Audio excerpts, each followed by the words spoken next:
Mtazamaji huyo alikuwa ni Eden Bahati katika upande wa michezo na burudani. Ni kukumbushe katika upande wa habari ya kutwa nzima leo ulikuwa nami Lulu. Alipofikia hapa sina la ziada mtazamaji, na kuacha na utabiri wa hali ya hewa wa saa 24 zijazo, na kutakia usiku mwema.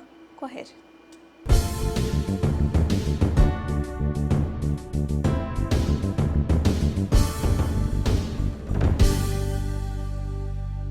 Karibu ungane nami tunapenda kuangazia kwa kina taarifa hii ya hali ya hewa. Kwa siku huu tunatarajia hali ya ukavu katika maeneo yote na hali ya baridi bado inaonekana kuendelea katika maeneo mengi, huku kiwango cha chini zaidi cha joto kikitarajiwa kufikia nyuzi joto 9 katika mkoa wa Njombe.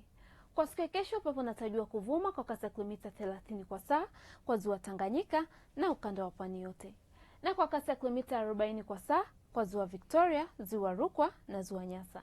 Na mamlaka ya hali ya hewa Tanzania inatoa angalizo la matarajio ya vipindi vifupi vya upepo mkali unaofikia kilomita 40 kwa saa na mawimbi makubwa yanayofikia mita 2 kwa ziwa Victoria, ziwa Rukwa na ziwa Nyasa.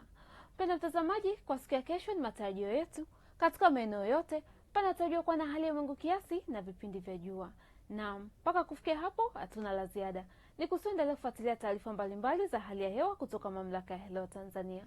Ulikuwa na mimi Mariam Fares, asante na nikutakia wakati mwema.